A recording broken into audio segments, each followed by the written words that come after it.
This is the DRF Players Podcast. Here are your hosts, Peter Thomas Fornatel and Jonathan Kinchin.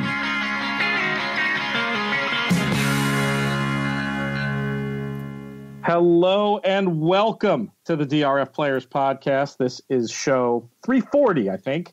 It is definitely the Tuesday, May 29th edition, Memorial Day weekend recap and look ahead to the Belmont Stakes and the Belmont Stakes Undercard.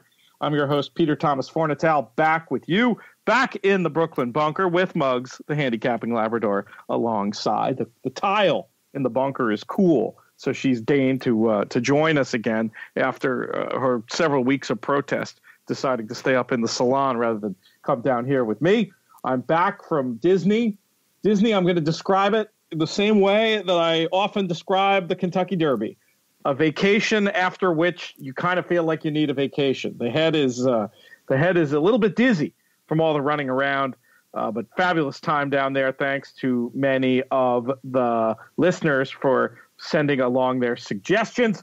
Wasn't able to do all of them. Had a schedule that was basically planned to the minute by Captain Jim Van Meter, but we had a great time, and thanks to my parents-in-law for providing a great weekend for me, Susan, and Perrin down there at Disney.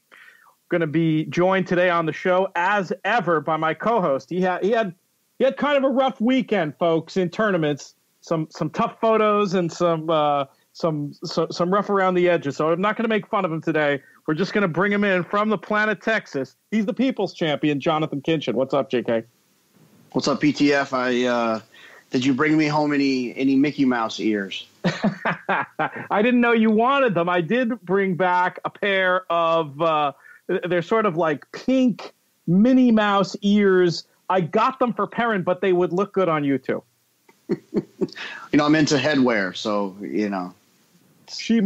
she might actually let you borrow them next weekend, JK, when we take the ferry down to Monmouth on Saturday, going to the Pick Your Prize contest. Did you see how this contest performed on DRF tournaments over the weekend, by the way? Not only, originally we had one event scheduled for 46 entries, 1 in 23. It was going so well that Michael Zapin, DRF tournament czar, was able not only to add a third seat in that event, selling it out at 69 entries, but then add 2 separate 1 in 10 qualifiers to Monmouth. In all, we send 5 people down there. The bummer about Monmouth is if you're just hearing this now and be like, oh yeah, I got to call Brian Skirka and get signed up for that. Entries are closed. Now, I'm not saying if you want to play for sure and you're ready to commit today, you couldn't call Brian and throw yourself at his mercy and maybe, just maybe, get 1 entry extra in. But technically speaking, they're closed, so don't count on that happening. I did email Brian, I think actually during the show on Friday, and he said technically he would still take them today. Ooh. And I don't think that was just like a technically for me thing. It was like a technically he'll do it for anyone. So it wasn't all the way like through today. In other words, like Tuesday this week, not Friday last week. Exactly. Yeah. Excuse me. Tuesday this week. Yeah. He made it seem like today was going to be kind of his cutoff. All right. So if you want to play, make your phone calls, get yourself booked. We'll be there. JK possibly in Mickey Mouse ears, or this cool Brooklyn hat. I got this cool Brooklyn hat. It's a bit more your style than mine. And I got 3 hats, actually. I didn't get them till I got back from the shoot from our man, Joe Pettit. Do you know Joe personally, the handicapping haberdasher? I do know Joe, yeah. Yep. One of my favorites, and I mentioned to him about the show and looking for a new hat. Ended up going with one, unfortunately, from a competitor of Joe, just because these didn't arrive in time. But he sent me 2 from the Santana line of hats, both of which are awesome. I think I'm going to take them to be like slightly fitted at JJ's Hats in New York this week. But there's also this very cool, it's just like a black, flat-brimmed Brooklyn ball cap, JK, that I could definitely see. I mean, I like it too, but it feels like one that would, like you like styling in those black ball caps. This one might be good for you too. So whether it's the Brooklyn cap or the Mickey Mouse ears, JK will have something new on his head when you come see him next weekend. Absolutely, yeah. Or I might just go with the hair. I might get a haircut this week. We'll see. Which reminds me, the whole karma for the WHT weekend and the success that Philly Joe Metka had, it was all set up by his crack to you, JK, when he saw you after not seeing you for a while, and your hair was a little out of control. I posted the picture on Twitter, and he simply said to you, "Did your barber die?" My barber would take offense to that. Well, you got it cleaned up nice. You look good on TV. I sent around the picture. We look like all official and whatnot. I don't know how between the makeup artist and the camera angles or whatever it is, and I'll just speak for myself in this case and exonerate you and your good looks, JK. But apparently you can polish a turd. Oh, wow. Let's start off by looking back at some races from last weekend. And we'll start with the biggest of the big, which was the Santa Anita Gold Cup. Accelerate, a horse that I think you and I both took a while to warm to, but has clearly established himself as a legit Grade 1 horse. Comes back with 111 Beyer speed figure. What did you think of this one? I feel like he's the type of horse that if things kind of go his way and there doesn't happen to be a monster in the race, he'll win a Grade 1. I feel like if he's in a race with some of the monsters we've seen in the past, then he's going to probably run second or third. I think he's nice. I'd love to own him. Don't get me wrong.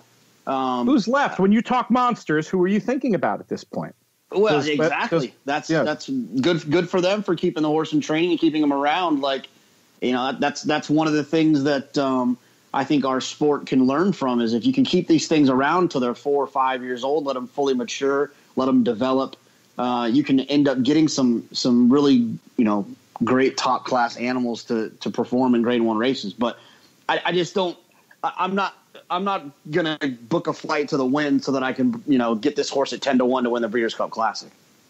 I hear what you're saying there. You think about the big horses. It was expected to be West Coast year. Haven't heard all that much about he's doing. It sounds like Accelerate does best with plenty of time between races, which I guess fits with the way John Sadler treats a lot of his horses. And it doesn't sound like we're going to be seeing him anytime soon, but I would imagine a run-up to the Breeders' Cup Classic is what they have on the cards. And depending on who all's left at the end of the year, I certainly wouldn't rule him out as a potential classic contender. Just like you said, it depends.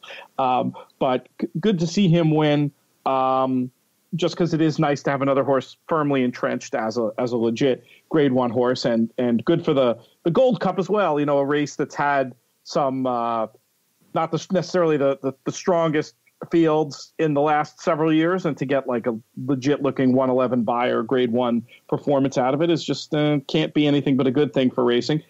I did want to bring up, and I know you asked me not to. You told me I'd be rubbing salt in the wound, JK, but we got to talk about this this Gamely photo. Tell us your personal tale of woe, and then let's talk about the race a little bit too. Well, oddly enough, to make it more annoying, I was at the Prince of Keeneland. I told you he's got a lake house here in Austin. So we were hanging out on the boat. I was watching the race on my phone after a failed attempt of wake surfing, and I was. I pay to see that. No Periscope. No Periscope. No. JK tries wake surfing, fails. Yeah. New bingo square. Zero video evidence of that attempt. I'm going to blame some of it on the corona, but whatever. Anyway, so good horse name, by the way. You might want to have Prince of Keeneland reserve that horse name. Blame it on the corona. And so I was. It turns out I actually I forgot that I had done the math. I needed, and I always go blank on these two fillies when they're in the same race. Madam Stripes and Madam Dance-A-Lot. Whichever one was the one horse that was on the rail that Corey Nakatani was riding. I want to say Dance-A-Lot. It might have been Stripes. Either way, I was in Disney, so I'm just going to plead the fifth. I'll look it up as we're talking. The nastiest of photos where it looked like the 4-1 live, which was Sophie D for Jim Cassidy, and then in the replay it looked like the Madam horse won. And then, like when they showed the shutter cam, which is like my favorite thing in racing, which I don't understand why everyone doesn't have it. Apparently, it's an expensive camera, but figure it out. It looked like I got up there, And then and that one you don't often miss, you know? No, but she was on the inside, and so it was just a little bit more difficult to tell. But man, she ran well down inside, and Sophie D ran huge too with arguably a worse trip than the second place horse. So Sophie P or Sophie D? Sophie P, excuse me, Sophie P. My fault. I was like, am I remembering this wrong, or is he? Yeah, no, you're right, Sophie P. Sorry. But anyways, it was a good race and good for the connections. You know, you forget in those races as bettors. I think sometimes we forget that yes, it's a grade 1 and blah blah blah blah blah. But those races mean so much when you have a female horse when it comes to breeding. And so, what a huge photo that was for the connections and good for them. Absolutely, and no bueno. No, I'll just make you reflect on your performance in tournaments this weekend quickly before we move on with the rest of the stakes.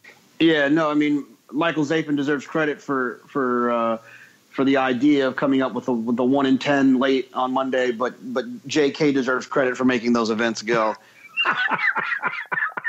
Wait, you telling me you were 0 for 6? Is that what you're saying? Yeah, I mean I didn't have that, and I wanted to kick myself. You know, the worst thing in a contest is when the first race goes off and it's a cap horse and you don't have it. It's like the worst uphill battle feeling ever. I convince myself, I really do. I've convinced myself in those situations that like, oh, if that person had that horse, then they'll probably come back to me. And it wasn't the case at all. I was bad yesterday. I couldn't find one. And to make it worse, it was first time Jason Service, which is an angle that I subscribe to. I just didn't see it, didn't play it. And what was the horse called? Overanalyze it, something like that. Overanalyze the odds. Analyze the odds. We'll look it up. The odds. Yeah, but it was a Todd Pletcher horse that I think Rapoli had that they claimed. But now you're telling me this is surprising to me that you played in these 2 1 in 10 events, and this is it's an interesting situation because they were all in contests, meaning all picks had to be in before the first race went off. But of course, in an all-in contest, the only one where you can see the odds is the first leg. So it just still surprises me that 2 people would have a horse of that price. But that, in fact, is what happened? Yeah, the horse was like 20 to 1. Yeah, I mean, he was dead on the board. Yeah. I mean, isn't that unusual that 2 people in your 1 in 10? Wouldn't you think a big long shot like that in the first race would go unhit? The problem is when you play in these contests where they're like the 1 in 10 contests where the dollar amount's a little bit higher. You know, I feel like it attracts. I feel like it attracts a little bit of a sharper player, right? Like a player who's more willing to risk more money because they believe in their ability, rather than a guy who wants to spend a lot less money and like hope for that 1 in 50, 1 in 60, 1 in 30 opportunity. I just think the guys that play in those 1 in 20s that are more willing to risk that money. You know, you're risking. I guess yesterday was $230 to win 2,000. I mean, or maybe. Yeah, I think 2,000. Like that. It was 2,000. That's right. That's. I mean, that's 10%. You're risking 10%. You know, so I think that those. I'm never surprised in those events, those short events, when horses like that win, and that's a horse that people have that first time service. I mean, I can imagine that formulator stat is something special. You know, and obviously a nice horse who had had some good runs in the past. I mean, it wasn't completely. No, that's not the kind of horse. You make that. That's right. That's an important distinction, I think. When you said before as a tournament player and somebody hits the bomb in the first race and you say they'll come back to me, I think when you're saying that, you're talking about some senseless horse that you could go back and look at the race 10 times and never come up with a horse. But this horse, based on the number of people who had it, obviously was handicapable. And for some, it might be as simple as the formulator stat and service, or like I said, you can actually perceive, I don't know what this horse was on the morning line, but you can see the overlay right there, even in an all-in, because it's the first leg. So I think this was maybe a pretty unique situation where a high percentage of people are going to use this horse in a tournament, even in the first leg. Does that all make sense? Yeah, no, 100%. Like, yeah, there is, you know, there's the type of horse at Oaklawn that wins at like 27-1, who hasn't run in 2 years and was awful and is for a 0% trainer, right? Like there's that horse that wins. I've seen that horse win.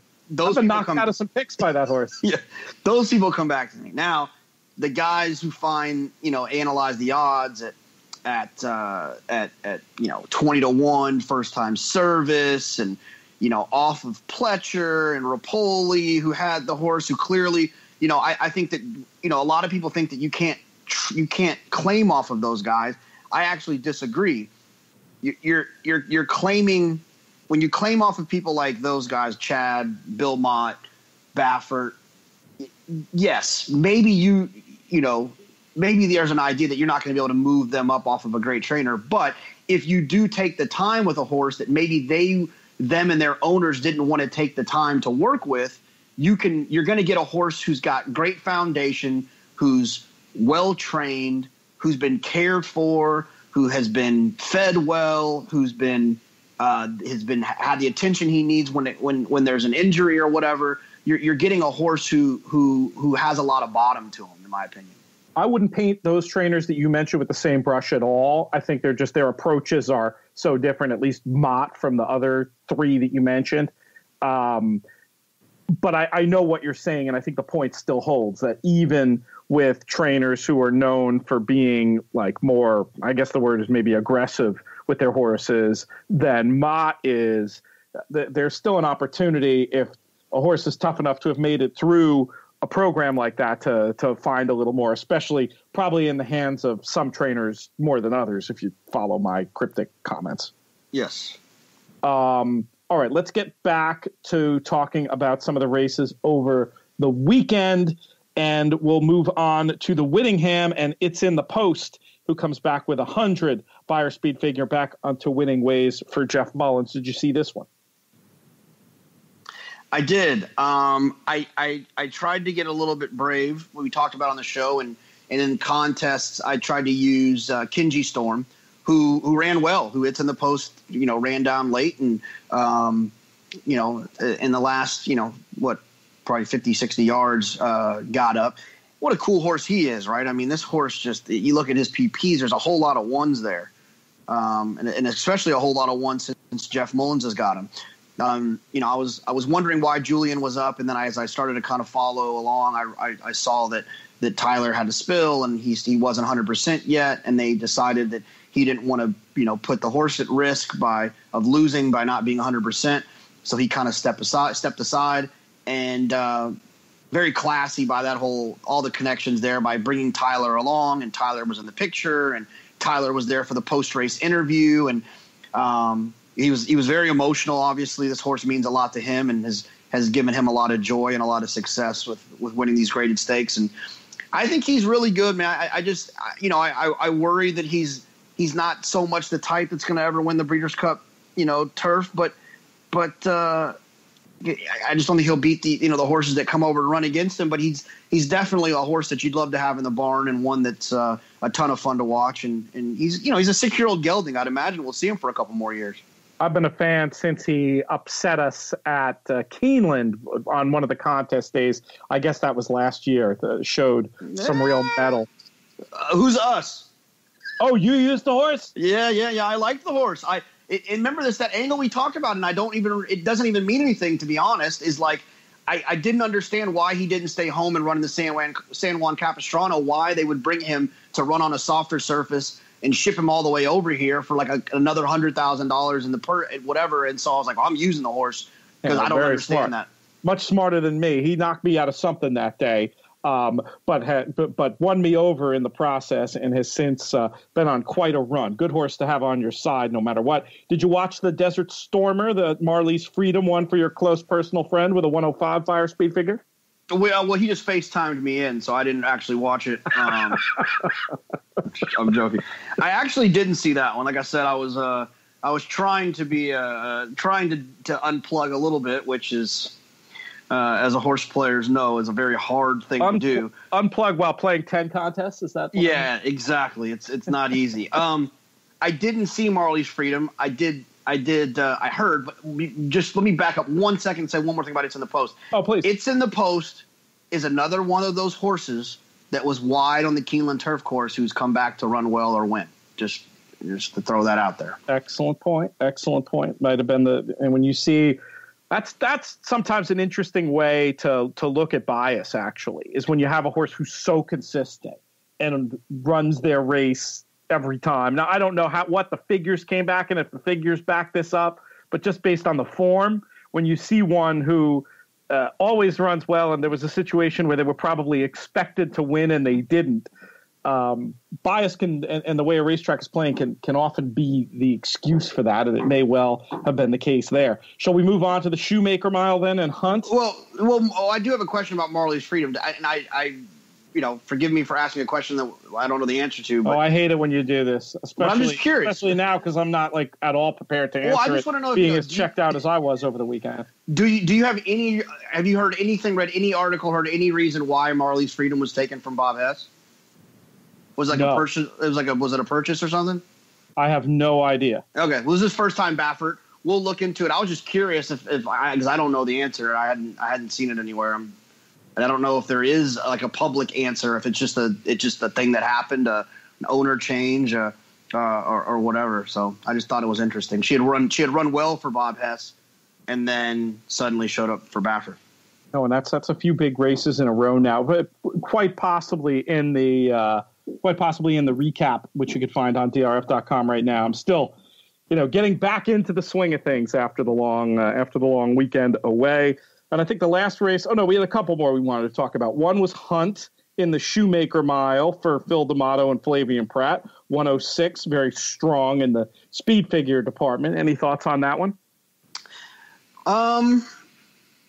No, I guess I wish Heart to Heart wasn't rated. I played next shares, and I played next shares based on the It's in the Post angle that I just mentioned, which was wide outside of the turf course, and it was a little bit far back, a little bit wide, turning for home, flashed, made a run. Next shares did, but Hunt is one that I've always, I've criticized. I thought there's no way he's going to get a mile and 3/8. There's no way he's going to get a mile and an eighth. He won both of those, and he comes back and wins a grade 1 at a mile. So maybe I was right that this is his best distance. But what a talented horse he is, and he's in the right hands with Phil D'Amato. I think that he'll do some damage the remainder of the year as well. But I thought that Next Shares ran well, Heart to Heart ran well. I would imagine that they'll probably look to get Ohm running back down the hill, just based on his races doing that. Always a fun race though on Memorial Day. And then there was one more excuse to talk about, probably the horse whose name has been mentioned the most times in the history of the podcast. Does that sound about right? Yeah. He. Are we talking about the big horse? The big horse. So your three Derby Day in a row winner. Didn't he return to the races over the weekend? Didn't I hear something about that? He did, and I actually didn't see it. This is funny. When you start getting a text message that says, "Oh, he ran really well," did you see it? That it's like one of 4 horses. And so my text back to our friend Gene Menez, who texted me and asked if I saw it. I said Divisi ? And he said, yeah, he ran well. And I'm guilty. I have not watched the race back yet. That was the Monmouth Stakes, yes? The Monmouth Stakes. Yeah, he ran second to Money Multiplier, who famously gave us one of the greatest gifts of all time. I still can't believe the sick weirdo who took the time to put that together. Poor Chad making the baby cry. I don't know what was going through that guy's head. But Money Multiplier this time does not hang, gets the job done. 103 Buyer speed figure. You haven't seen it, so I can't imagine you're going to have too much to add. No, I would just imagine, just based on some of the things we talked about, the fact that Divisadero wasn't ready. He wasn't ready for Derby weekend. Then he shows back up Preakness weekend, scratches because of the weather, shows up here, runs well enough, surrounded by quality horses and Money Multiplier, Projected, and Frostmorn, in a race that literally is the prep for the United Nations. I'd imagine we'll see him back, and hopefully he'll regain his form, and I can fall back in love with him again. I'm going to keep him at a distance until he does so. Yeah, it'll be be interesting to see. I wouldn't have picked Monmouth as the turf course that would have been the best for him, but I mean, obviously ran well enough that you wouldn't see any reason not to go forward with that prep. And I guess distance comes into play based on some other options that they might have. But we'll get a chance to get back to winning ways with the Visadero again. Maybe it would have been too painful from your point of view, JK, to see him win without you on his back for once. Oh no, I would have been proud, like a proud father. But yeah, no. Hopefully they can get him going back in the right direction. It's always the sport's a little bit more fun when he's doing well, and pick six sequences are a lot easier when you can just single. When you can just single and move on. Yes, that was a good trick for a number of years. I've been having some interesting conversations on Twitter that I wanted to bring to the podcast. Twitter sometimes frustrates me just because sure, I can distill thoughts to 100 and whatever it is characters now, 200. I don't even know what the Twitter limit is. It's no longer the 140. I know that. But a lot of times it just falls short, and it gets very frustrating for me very quickly. So I've just, we have this wonderful option where instead of just attempting to cram thoughts into a short space, we can just talk about matters here. So I was witnessing this conversation that I thought was a little strange about there was some people saying that the Triple Crown might somehow be too easy in 2018. And while I think that idea is absurd, I did have to say that when you look at this year's sequence of Triple Crown races, that it's very fair to say that it throws some light on some issues that affect the game, not only on big days, but throughout the year, talking about how common ownership affects the competitiveness of stakes races, and also how horses being in the same barn affects competitiveness when you're talking about stakes races. So, and the two examples, everyone just assumed I was talking about Audible, which I found ironic because the previous podcast I had just gone on and saying how if I owned Audible, I wouldn't run. I mean, it's not like I was saying that was some crazy thing, the idea of Audible not running, because, I mean, I had already said that's what I would do. It makes sense from a business point of view.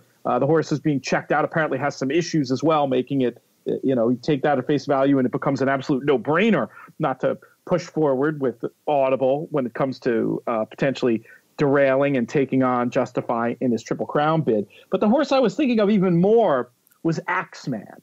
And my thought about Axeman was, if Axeman is trained by someone other than Bob Baffert, I truly believe the result in the Preakness would be changed. Now, if you're looking just at raw speed figures, that might mean that Axeman could have won the race, which I don't think is crazy by any stretch of the imagination. But I certainly think it means pace-wise, when you have those closers coming, you add some more heat into the mix that, like I said, the result would have been changed. So I was curious, JK, to get your thoughts specifically on the scenario that I just put out there, and then anything generally about how the big public stables and this new practice of buying common ownership in horses affects the competitiveness of racing, both at the highest levels and on a day-to-day basis.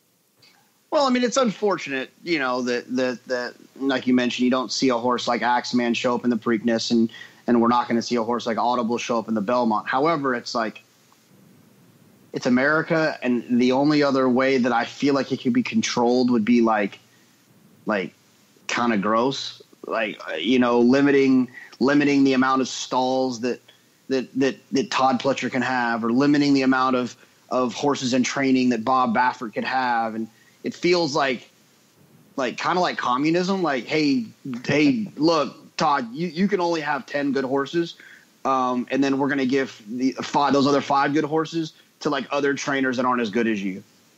Like, I think you're overstating it a little. But what else? What other way do you police that? I mean, how else? No, you're not that. I just the idea that there aren't other trainers who are close to.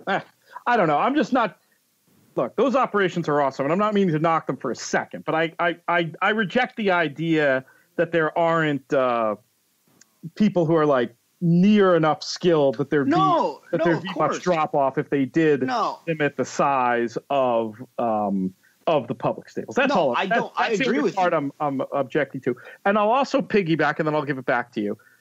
You might be right that it's socialist in nature and that there's some part of me and you that's uncomfortable with it. There's also no doubt in my mind that as a sport and as a betting game, we'd be better off if that was the case. Yeah, well, I mean, not to be political, but like we'd be better off if everyone had free healthcare too, right? But there's like a consequence for that, like taxes go up and like whatever. Like I don't disagree with what you're saying. I think there's a bunch of competent trainers. We've talked about it a million times. If there's a handful of guys not named Todd, Chad, and Bob that I would give $1 million yearling to, right? I'd give it to a Mike Maker, a George Weaver, a Rudolph Brissett, a Phil D'Amato, a bunch of guys that I think are more than capable. However, the only way I think you can police the problem, the Axeman audible problem, is a way that I don't feel comfortable with. So you just kind of have to let it run its course. And the other thing is, like, the thing about Audible and Justify is that the ownership group is the exact same. It's not like China Horse Club owns, a percentage of this one and then a little percentage of that one. And like, so that's the conflicting issue. It's like virtually like it's the exact same ownership. It'd be like Rapoli owning one and Rapoli owning one, And if you think about a lot of different owners and a lot of different scenarios, they would do the exact same thing. If Rapoli was running for a Triple Crown, he wouldn't run another horse against that horse. If, you could go on, the list goes on of all the people that wouldn't do that. Coolmore, do you think Coolmore would run against a Derby? Do you think they would run a horse that had a legit chance of beating a Triple Crown winner? Do you think they would do that? Or are they sporting enough? Or do you think that they would kind of protect their interests from a business standpoint? Well, funny enough, that this actually happened in 2015, where the Coolmore owned Competitive Edge ran in. Oh no, I guess it wasn't the Triple Crown. It was in the Haskell. So in the Triple Crown, I wouldn't do it, and I don't think they would have done it. But I did think it was interesting that they did run Competitive Edge against their stallion prospect then. And Windstar, it's not like Windstar isn't going to have another horse in the race either. But yeah, but again, that's sort of the issue when it comes to competitiveness. Now, I'm not saying I have the answers, and I'm not saying that limiting the size would be some cure-all, but I just thought it was an interesting opportunity to talk about it. And that's one thing I was glad, getting that conversation going. It quickly got very polarized and political, with certain people taking up the side of the overdogs, and then, Charles Simon in particular taking the size of the underdog. I guess it's just something that I feel like is an important conversation to have. And at some point, racing needs to find ways, and I'm not saying I have the answers or know what they are, but find ways to address, to operate more like a league and address some competitive balance. I don't think it's crazy. No, I don't think it's crazy. So I have two ends of the spectrum, right? And I have a question of your opinion. And the two people, just to get your brain working already, are going to be the Phippses and Luch Stables. Two opposite ends of the spectrum, in my opinion. Would either of them do something different than what Windstar has decided to do, in your opinion? No. It's just. I think that you could definitely be an independent. I don't think anybody would want to beat their own horse's Triple Crown bid. I just think that's natural. Yeah, I agree. And then I just to be clear, I do agree with you that it's problematic. It is problematic. Like we talked about it with the with the Santa Anita Derby. How great of a race would that have been if it wasn't for obviously McKenzie's injury? But, in a normal scenario, we get Bolt Doro, we get McKenzie, we get Instilled Regard, we get Justify, we get all these horses showing up, and the Restoring Hope. We get all these horses showing up in this one race, having this super, Derby prep. But because of the situation, we don't see that. American Pharoah and Dortmund would have faced each other, in my opinion, in the Santa Anita Derby, and we missed that opportunity. There's a lot of opportunities that get skipped because of it.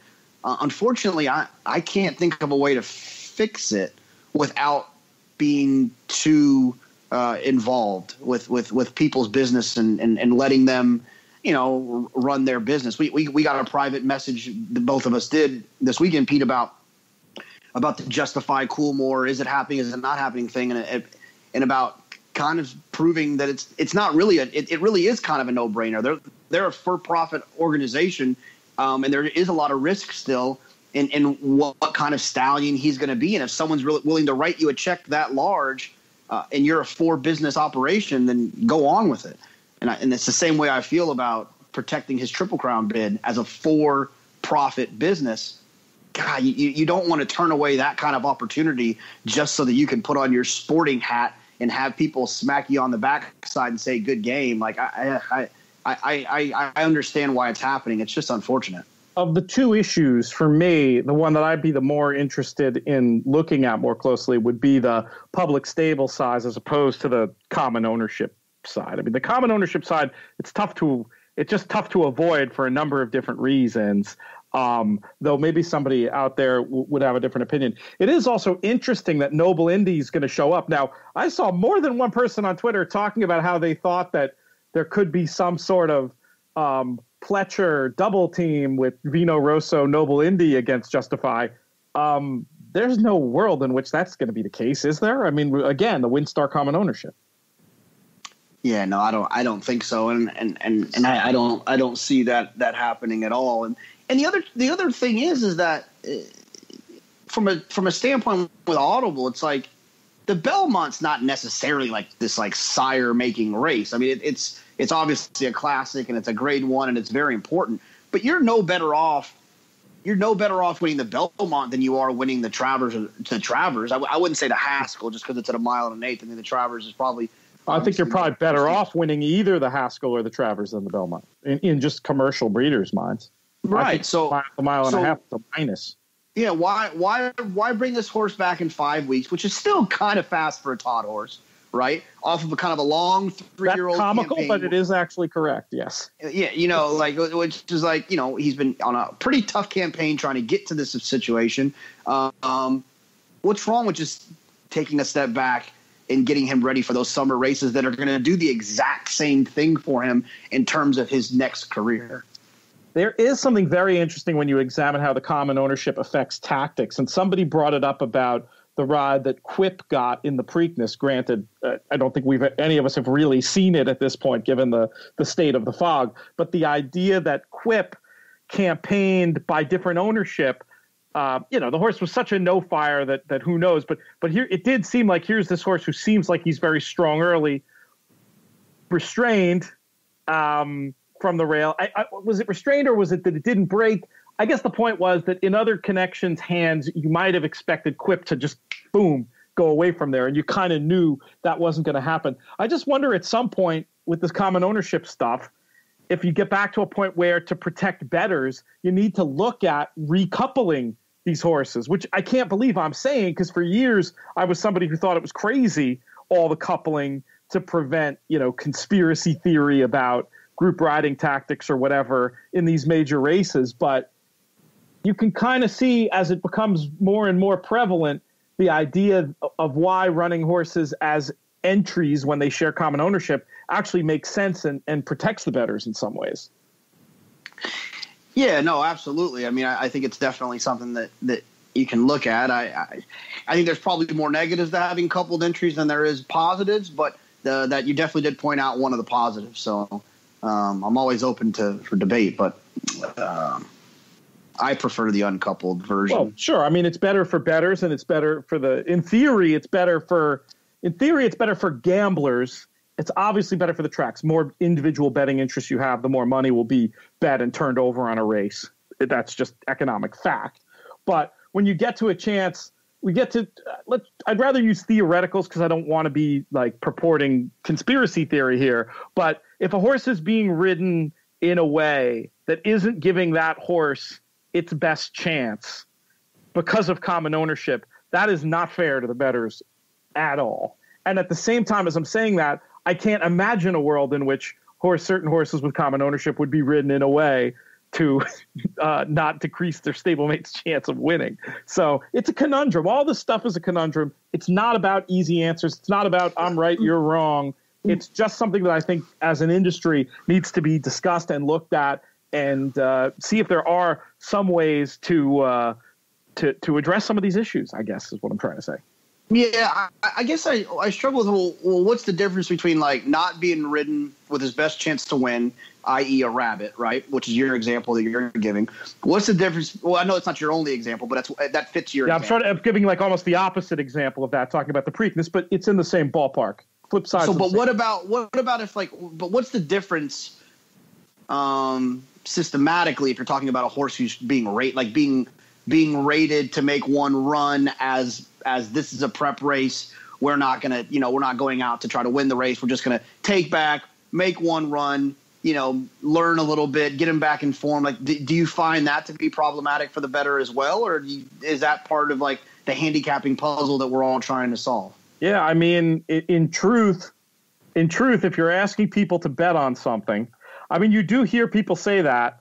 I guess what I'd like is for it to just be public knowledge. You know what I mean? Like it would almost be, it's like in Hong Kong, I guess, where you have to identify what running style you're gonna use, and if you don't adhere to what you said you were gonna do, you get called in front of the stewards. Like that would be what would be beneficial to the bettor, to have that information be public. Because if it's some speed horse and they've decided, today we're gonna mess around, like that would be amazing if that information could be made public, because you're going to at least give people all the information before you're asking them to bet their hard-won or hard-earned money on it. I think it's a good example that you bring up, and it's another interesting piece of this whole thing.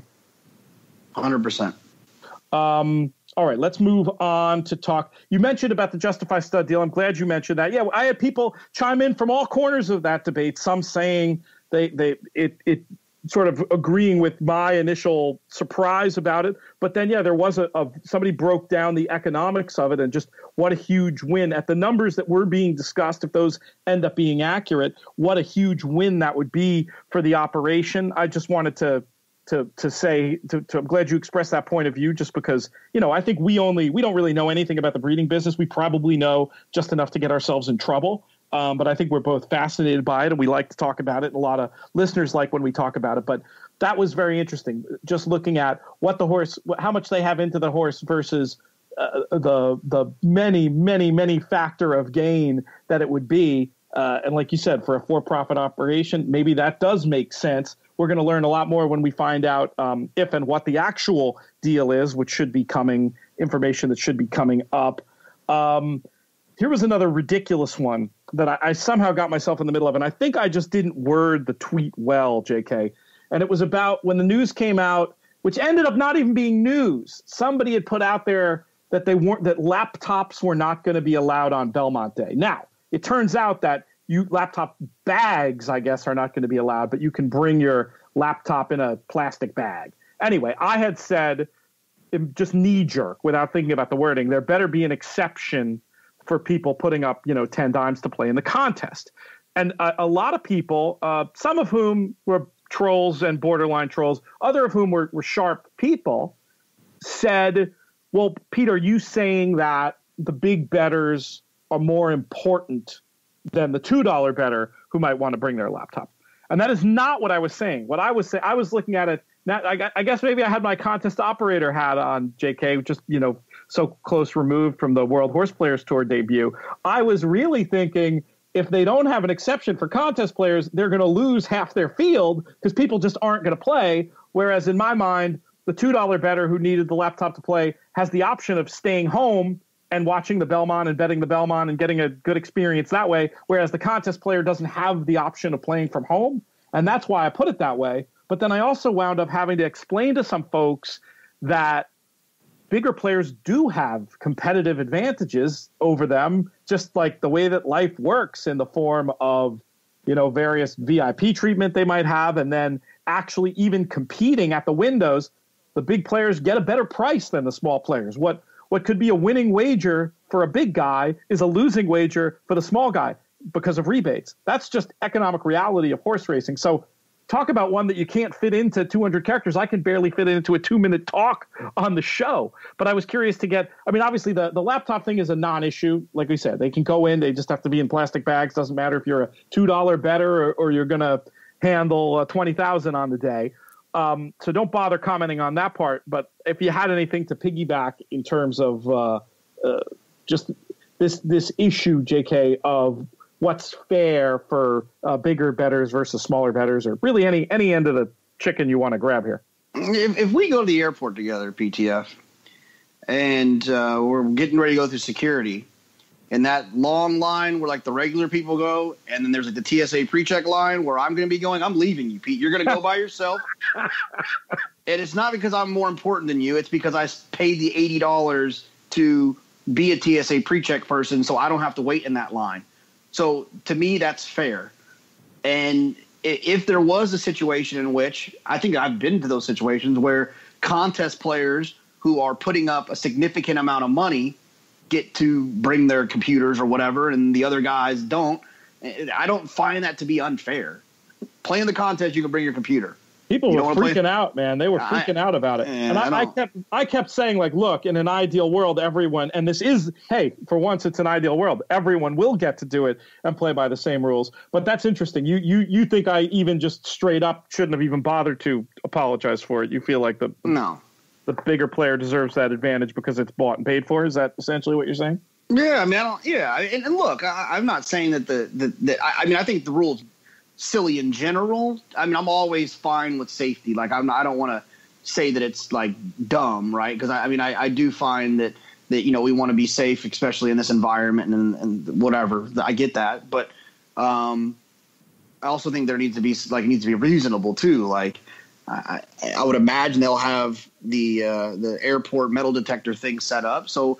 I think it'd be okay to let the $2 better bring his computer if he wanted to, but maybe it's just harder for them to work themselves through. I don't know, but no, again, everybody is able to bring it. That's not the issue. Right. That came out after the fact. I might have jumped on a tweet where somebody was joking around. I don't even know, but at some point there was a lot of back and forth about this. It was making my head hurt. I had to make very liberal use of the mute button whenever this issue came up as well.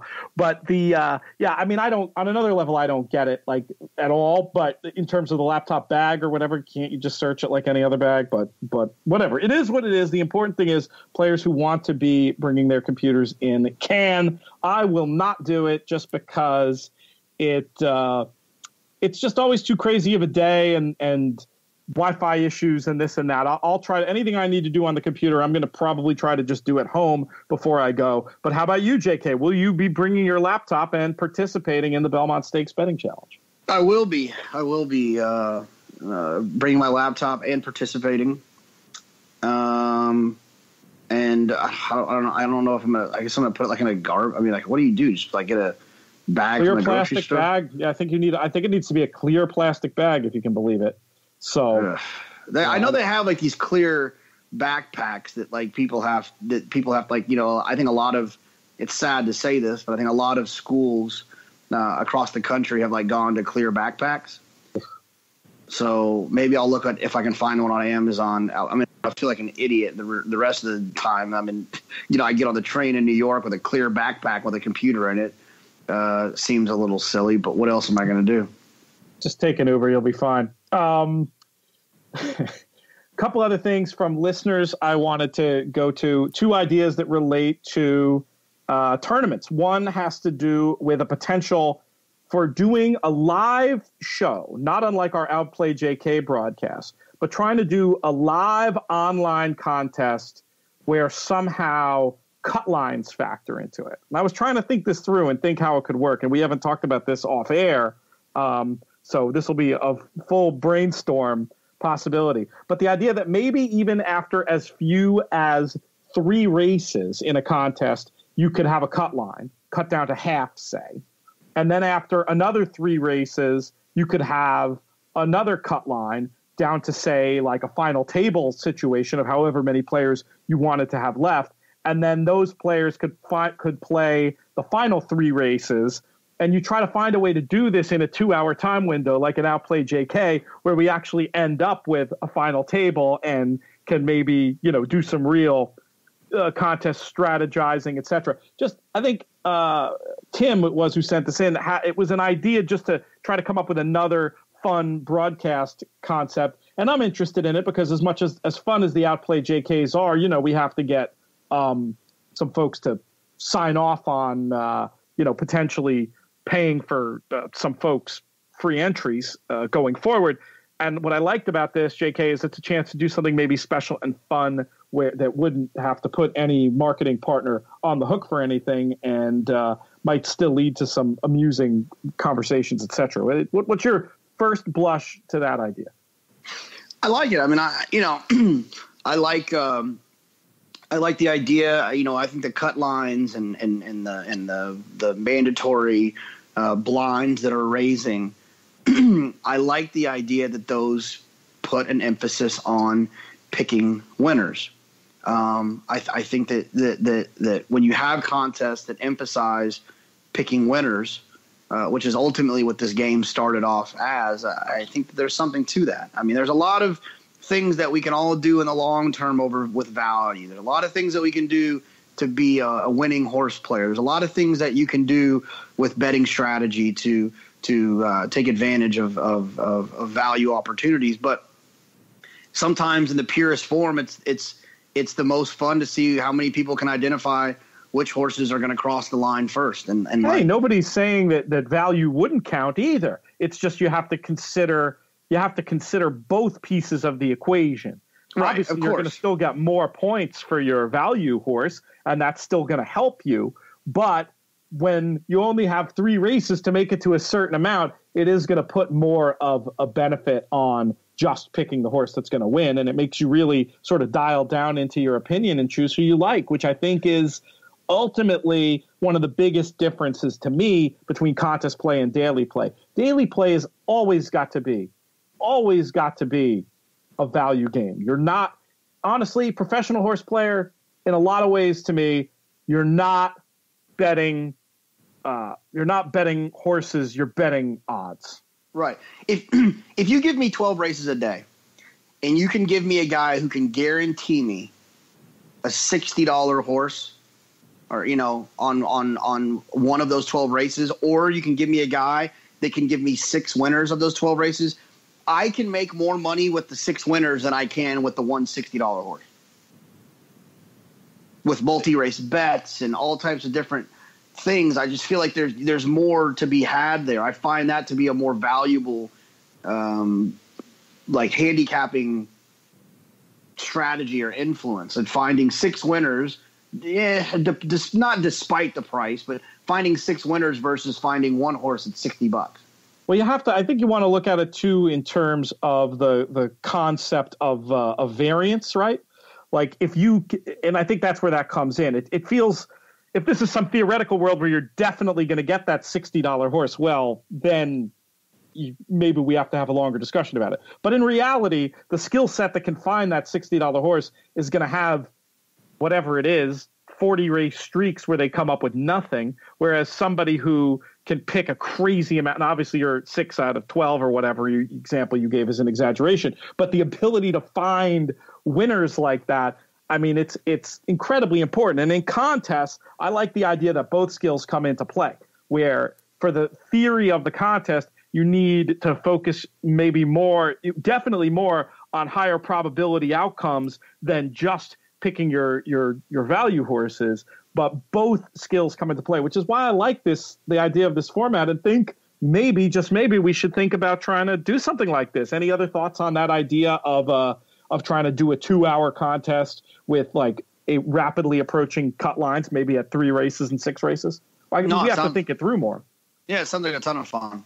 Yeah. So thank you, Tim, for that idea. Somebody else put one out, and funny enough, I had not even thought of this, and I'm sure it would probably be very difficult in a regulatory way to get this done, even in Las Vegas.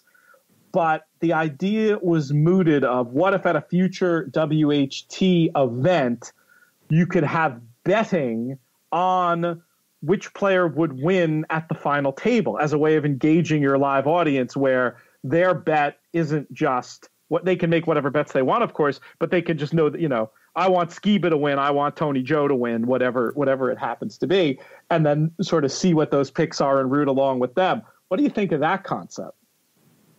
No, it'd be a ton of fun. I mean, obviously, when they do that at the NHC, and it's always a lot of fun. But what this is proposing is something that's a little bit smaller in scale and easier to follow. That's always just kind of like a fun lottery ticket type of thing, where there's 400 guys you can pick from or 500 guys you can pick from. But a situation where there's 8 guys, there's a lot to that. I wonder if, and I would imagine if it's possible that the World Series of Poker might have done it at some point. Have you ever heard of like a final table where you were able to bet on the guys at the final table of the World Series of Poker? No, and that's a good point. That would be probably the first place to research. It might be too hard to do. I know with the NHC and their betting that it has to be finalized so far in advance. That's why you have that large field, is everybody who qualifies after Halloween, say. If it were easy, they could reset the betting potentially and have final table wagering. But I just thought it was a clever tweet and something that's worth maybe trying to take a little bit of a look into for the future, because I think the more we can tie in crowd betting and just giving more people a reason to dial into what's happening at the final table, just another fun and interesting way to get people into betting. I mean, we've talked about this before with the idea of even and odd betting, things that take the mystery out of handicapping for a newcomer are I think that racing should take a look at ways of doing that as a way to engage the potential new eyes that are going to be on our sport in this sports betting era. Even odd is a really interesting one, because for some, they can treat it just like that, black action bet in roulette. Just like, okay, I'm going to pick a number, even odd. And then others of us could say, those who make odds lines could figure out, according to their odds line, which percentage even and odd could have. And a serious bettor could bet it, and it could be fueled by a lot of fun and casual money. I almost see if we could somehow get it accomplished, the idea of, if there was ever, let's say, a WHT event in a place like Las Vegas, if there was a way to get this accomplished, I think it could be pretty cool, just way of giving people a reason to bet, to have money invested on the outcome of horse races. And I think we've seen, Jonathan, when people are able to do that, that's how you win them over to becoming bettors. The first time might be blind luck, but then you get that sense of excitement, and all of a sudden you say, hey, this is something I want more of in my life. Your thoughts? No, absolutely. Like, I actually had this conversation with a friend yesterday when you just, the normal, what have you been up to? Well, last weekend we worked on filming a TV pilot. And the first thing as a non-horse player, gambler, whatever, that he mentioned was, wow, what a great opportunity with all of the attention that's going to be given to gambling with the new rules passing about the sports betting. And I think that anytime we can get someone in, show them it's fun, let them enjoy it, they'll always want to come back. A friend of mine that I hadn't talked to in forever, I saw a funny Racing Onion tweet the other day, or on Derby Day, of like, good morning, horse players, something about, you're going to have about 25 text messages today from people you don't ever talk to asking you for your Derby picks. And a guy reached out to me that I hadn't talked to in a long time, and he made money. I just gave him some ideas throughout the day. He made money, and he's just texting me about Justify, and now he's thinking about going to the Belmont. And people that come to our sport and enjoy it and have fun and win, they come back. And so we have to find a way to make, I got into it with someone on Twitter where they gave me a hard time about saying that it needs to be more approachable to new players, and it needs to be, a 50-50 bet with juice is still fun for them. They're not price sensitive. They want to pick a side and they want to win. And they don't care if they're giving 10 cents more than they should or 15 cents more than they should. And I think that if we can just create a way to welcome people in, that they'll learn more. I mean, you can't give a guy a form and say, have fun. Hey, I want best of both worlds. Why not price that bet competitively and have them have the 50-50 chance? You'll make it up over time in the volume you can provide. And like I said, those are bets. The even odd bet anyway is one that both serious players and casual players could have. You want to pretend that the Rainbow Six is marketing to the small player. It's a joke. That's a benefit to professionals and computer players. You want to get these people in where they actually have a chance to win. Looking at something like those two options that we described, I think you're going to have a lot more sense in the long run.